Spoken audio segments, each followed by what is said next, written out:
चला मुंह देख ले।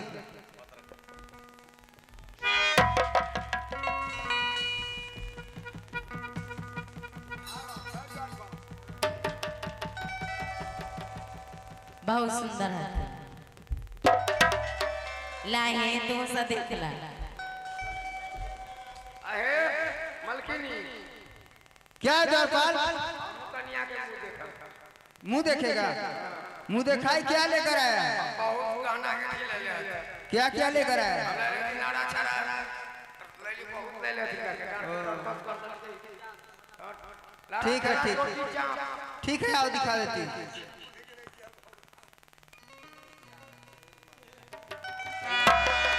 मलकिनी तो आन हर हटी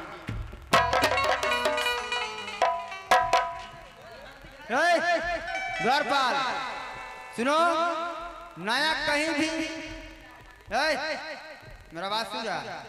अब एक कर सुन कि तो हर सुन देखा जब मारा ये नया कन्या कहीं भी जाती है तो आंख मूंद कर ही शकल दिखाती है। एक बार और देखा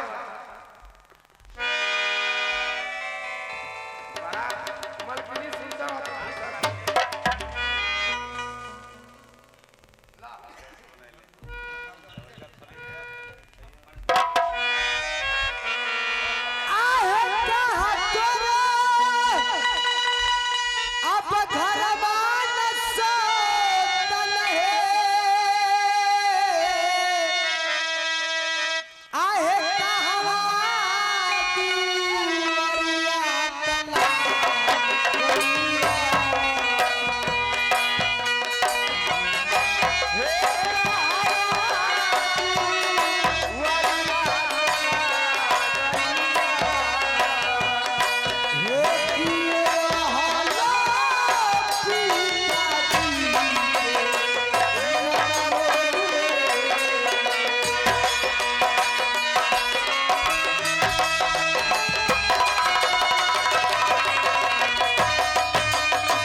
हमरा उत्तराखंड में घर भेल। हमरा उत्तराखंड में गरीबपुर गांव हुए हमरा घर भेल दीदी। हमरा बाबू के गरीब दास नाम है। हम बाबू मांग चांग के खाइत रहे दीदी। बाबू आंख से सूरदास थे। हम गरीब के बेटी है दीदी। ठीक है सासा सुना आइए वो कोहबर भर के विध है खीर खियौनी करे वाला। चला ये विध के काम पहले कर ले जाए। कोहबर हाँ ठीक है दीदी चल ठीक है चल।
चलिए आज हम लोग कोहबर करेंगे। आज सुहाग रात का दिन है। ठीक है चलो महाराज। मेरे साथ। अरे चांदी जैसा रंग है तेरा, सोने जैसी बाल, एक तू ही धन है गोरी,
बहारों फूल बरसा मेरा महबूब आया है, मेरा महबूब आया है। सितारों रात मिल जाओ,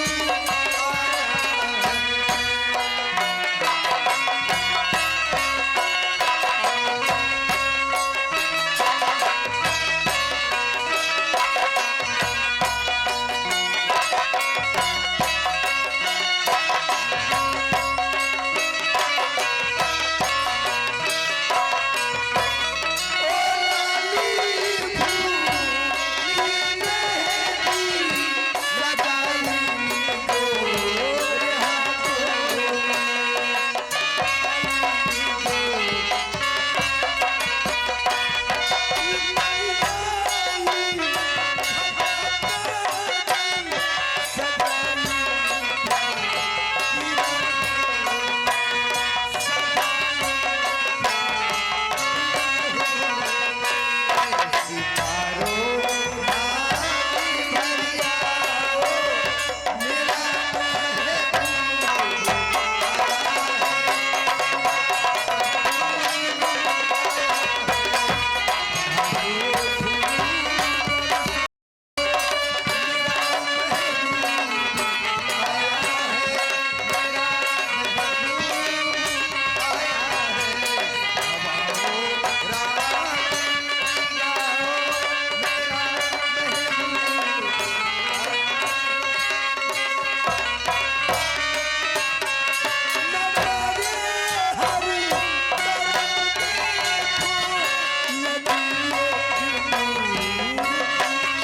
महबूब आया है,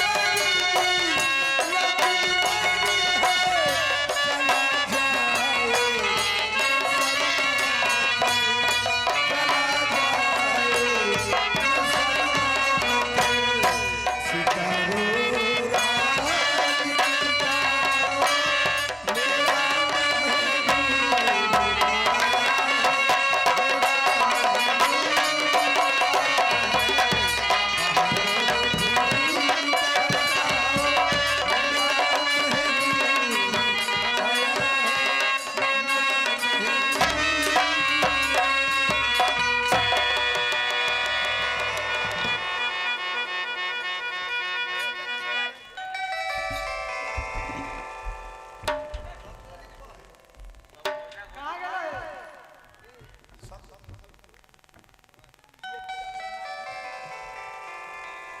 ऐसा था अरे छोटी सौतन गलती कोबर घर बनावे ही तक निकल थी ना घर में से चलो ना चल के देखिए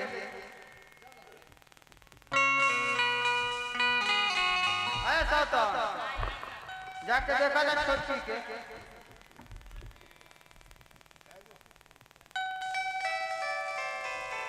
काती बोल रहे हैं जाके देखा ना छोटी को हमार घर मनावे गेलै से अभी तक ला बनवाइते हैं जाके देखा अच्छा ठीक है देखा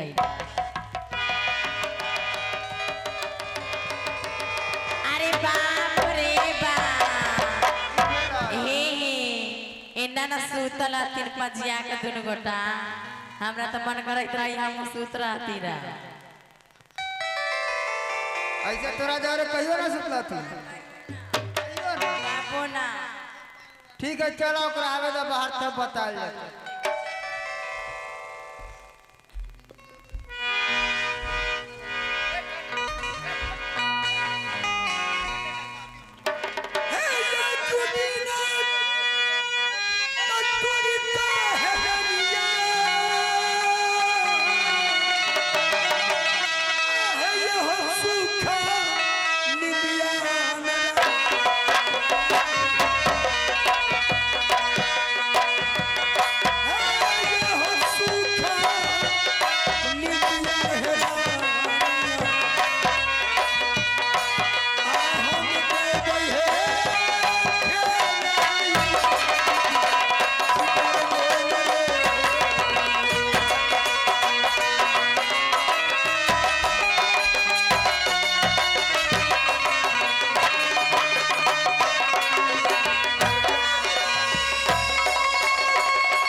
श्रीमान पहले 20 अरविंद कुमार बाबू दिए थे और ये सुबोध बाबू की तरफ से बहुत बहुत बड़ा पुरस्कार ये हम मानस मंडी की तरफ से बार बार नमस्कार प्रणाम पावन पौधे जी को जय जयकार जय हिंद जय भारत।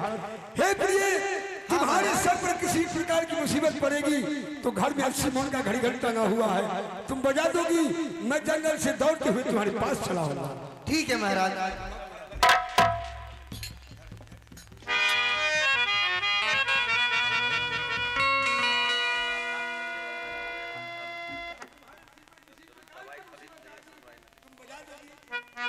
ठीक है महाराज, ठीक है। लाइए एक सामने कहीं ने कि अपने दरवाजे पर 80 मन का घड़ी टांगा हुआ है, कोई बात होगा उसमें 3 बार बजा देगी तो मैं आ जाऊंगा। मैं देखती हूँ बजा करवाते हैं कि नहीं।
और मैं गर्भवती हो गई हूँ, कोई बात होगा तो हमें कौन देखभाल करेंगे? तुम्हारे रंग महल में 6 पटरानी है, जो मुझे समझा दिया हूँ तुम्हें छोटी बहन की तरह वो मानेगी, किसी प्रकार की दिक्कत नहीं होगी। तो लीजिए श्रीमान, लड़का के परदादा जी की तरफ से 51 रुपए का पुरस्कार अदा फरमाते हैं। बउआ के दादाजी रामवरण सिंह की तरफ से 51 रुपए का पुरस्कार अदा फरमाते हैं। हमारी कंपनी धन्यवाद देती है। जय भारत। ठीक प्रिय।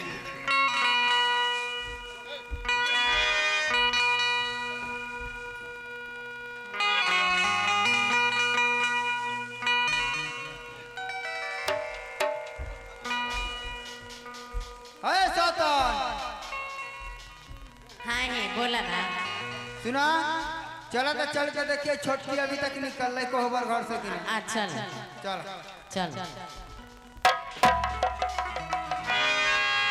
अरे छोटकी, बोला। सुना, जब से तू शादी हो के आला तब से तो हम से खाना बना के तोरा खियावेला। हाँ दीदी, मगर आई हमारे सब शौक है कि छोटकी के हाथ के खाना खा। दीदी हमरा बचपन में माय मर गए, बाबू सूरदास। हम बचपन से लेके आज तक भीख मांग के खैली दीदी। हमरा खाना बनावे ना आवे दीदी। तोरा खाना बनावे ना आवे तो सुना, खाना बनावना अच्छा तो जब ले हमसे खाना बनाते हो तू कपड़ा खींच के ले आओ पोखरी में से। दीदी हमरा भूख लागल है दीदी, पहले खाना दता। खाना बन रही है कहाँ जाइले बनावे, जब ले तू कपड़ा खींच के आओ तब ले बना देबे कि बिना खाइले जाई कपड़ा पीछे। हाँ तो जब ले तू कपड़ा खींचे देबे ना तब ले हम खाना बना के रखबे। हमरा भूख लागल है, खाइला लावा। तोरा कहले ना सुनै छै। आई अंतिम दिन हो जना छी ना, हमरा भूख लागल है। आला कपड़ा खींच के लावे जा ला। ई साड़िया नहीं बना ऊपर वाला ललका। हम ना जान तोरा हाथ में कौड़ी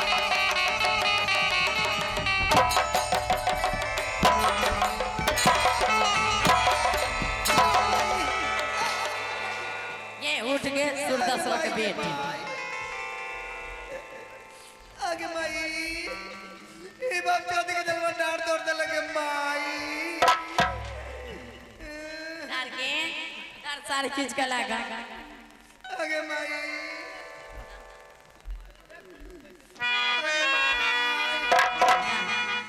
ई साड़ियों नहीं बेला ललका। ई हमर नहीं रखे छनासी जना छिना गेल ललिए ना भाई का डाकी बने ना भाई की तमरा दिल के रा निम्मन से लेके गया तन को फटला उठला तो तोरा पिट्ठी के चामा मुंह धेर दे। आगे माई के माई जो बको बच्चो आगे माई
करमिया विधाता आओ गरीब में आते रात भगवान आओ गरीब में आतु तेरा विधाता अब कैसा विधाता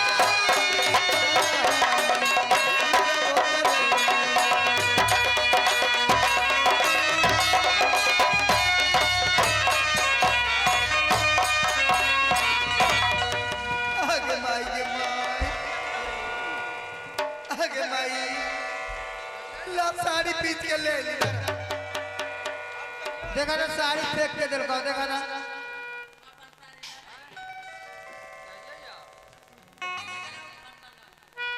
इतना ठीक है वो देखा पट्टल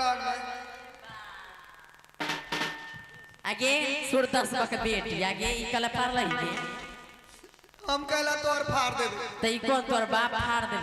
हम ना पार लिया तोर नईरे से पाटल होता हमर नैरा से फटल हम ना पार लिया त ई कोन पार ला कइले हम ना पार लिया गए कपड़ा तो खींचे गले तो कपड़ा फाड़ के ले ले सुन हमरा सौतन के बड़ा ते हाथ दर्द करो दे दाद में जब ले हम खाना निकाल देंगे पहले खाए ला तो भूख लगे पहले दे हाथ दाब दे तब पर धो के तब ना खाना तोरा निकाल के दे। पहले गोड़ हाथ जाते ला। हाँ गोड़ हाथ दाब। बिछौना कर बिछौना कर। सूत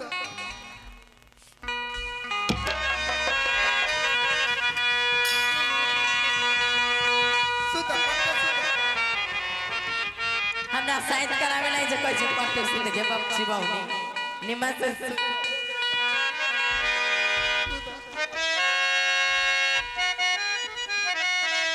ऐसे ऐसे जाते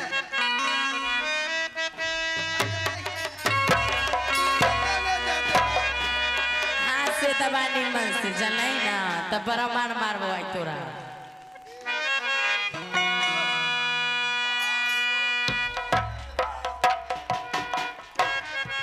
ठीक है सूत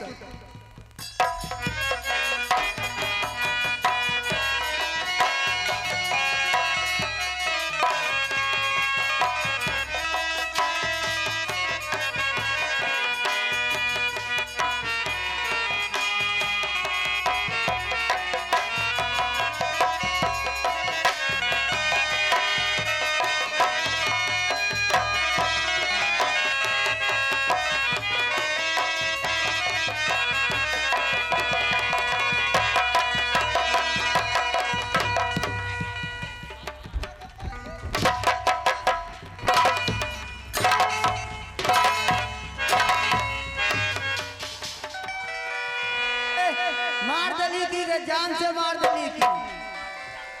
अरे बाप रे बाप लाश से मार के तो मार दल के जान।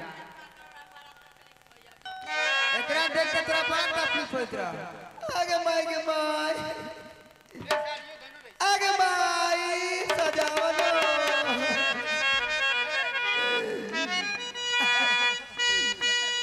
आता या जुदिला उठलाई न सतन है अरे परसौती के ना अरोगियो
के कथी भेलै हे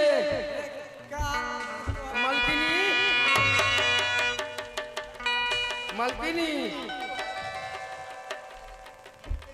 ये मलकिनी हे मलकिनी एने आउ ना कथी भेलै बेटा जन्म ले बड़ी खुशी की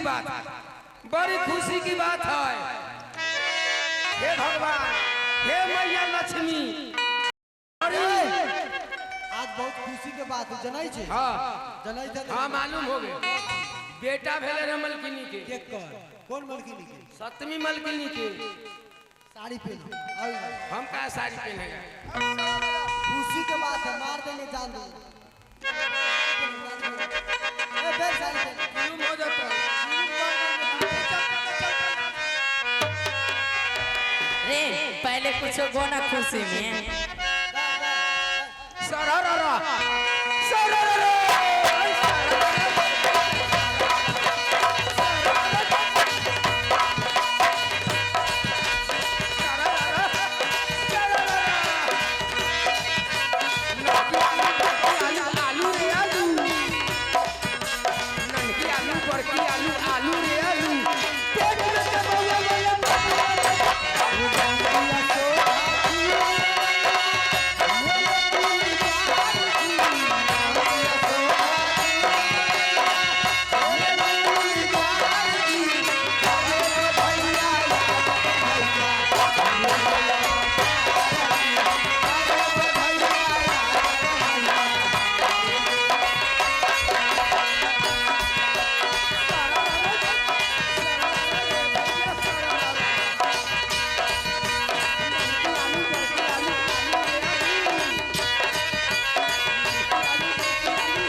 अरे मैया लक्ष्मी के दादा ई बताओ तो तोरा हम के लगे हम तोर के लगे मलकिनी लगैले। हाँ तो और नकला धरै छी देखो खुशी हाँ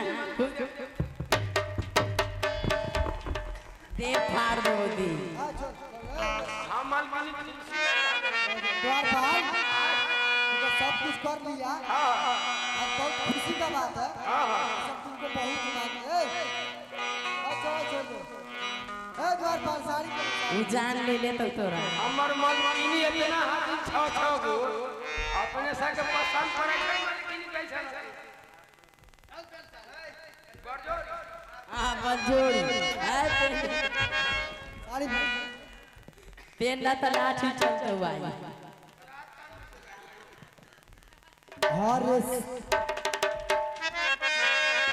अरे सतमदिया पारवा से एक भैया लइले रे ननदी। एक भैया लइले रे ननदी।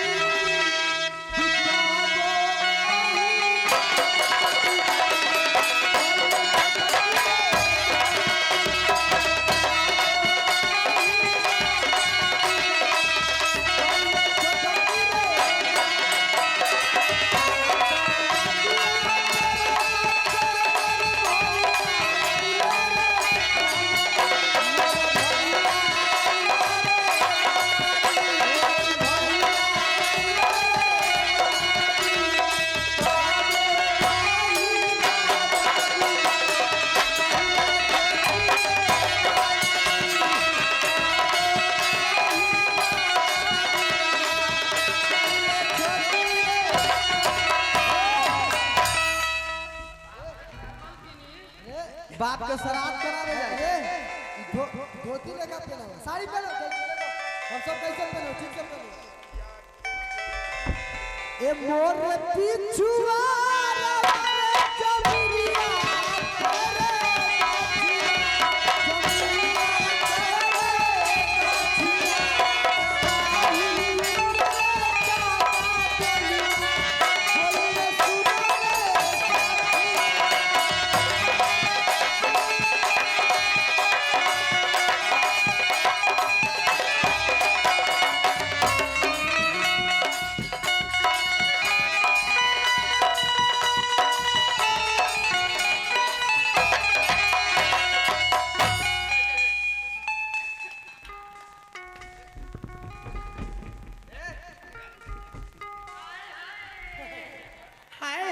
जाए बताइए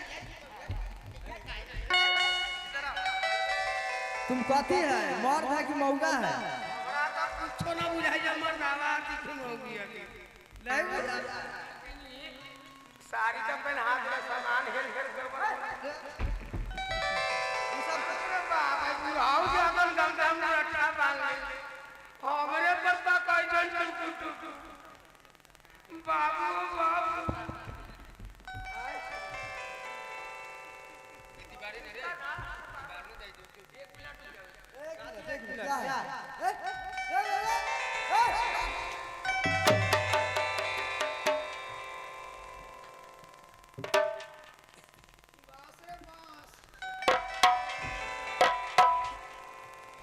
रे द्वार पार इसको भरो इसको भरो हाथी बउआ कर खिलावे के बाप रे बाप हमरे पत्ता कई जन अरे तोरा मौसी के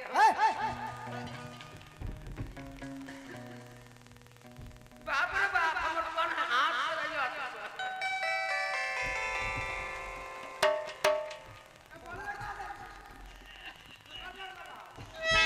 सुनो द्वारपाल देखो तुमको साड़ी किस लिए पहना है जानता है हाँ?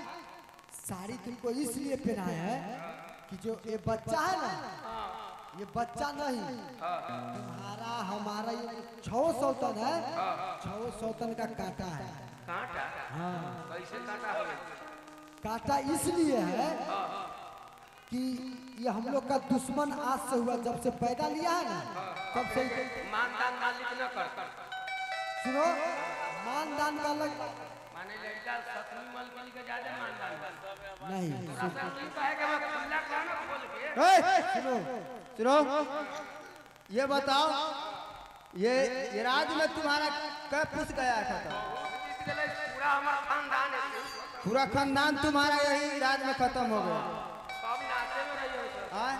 ये बच्चा अगर सियान होगा तो तुम तो अभी नौकरी कर रहा है तुम्हारा बाप दादा दादा परदादा सब किया अब महाराज मर जाएंगे तो इसके बाद ये सियान हो जाएगा तो तुम्हारा बेटा पोता परपोता छरपोता सब कोई नौकरी कर जाएगा दिमाग नहीं लगा रहे इसलिए इसको लो और जाओ मत खोनवा में फेंक कर आओ माने लड़का तो मटखन में फेंक जाए फेंक देगा ना तो हम लोग बचेंगे तो उसमें से आधा राज तुमको हम लोग देंगे आधा राज में हम लोग राज करेंगे हमारा राज काटना चाहिए अगर तुम नहीं फेंकने जाओ तो मालूम है तुम्हारे पूरा खानदान के फांसी चौकवा देंगे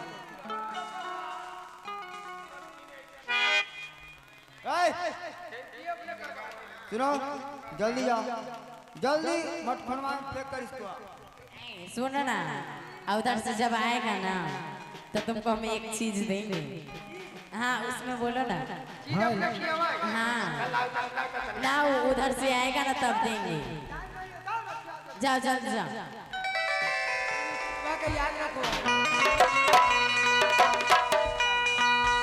मोरो भैया जाए मोरो भैया जाए महारानी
देखिए हमारे महाराज एक नहीं 7 शादी किए, लेकिन 6 महारानी से लड़का नहीं हुआ। 7वीं महारानी जी से लड़का जन्म लिया है तो 6 महारानी कहते हैं कि 7वीं रानी को लड़का जन्म ले लिया है, तो छोटी को ज्यादा मानेंगे, हम लोग के मानदान कम जाएगा, इसलिए वो लड़का को फेंकवा दिए हैं। हम तो उनको नौकर है भाई, नहीं फेंकेंगे तो हमारे बाले बच्चे को फांसी झुकवा सकते हैं, कुछ भी कर सकते हैं।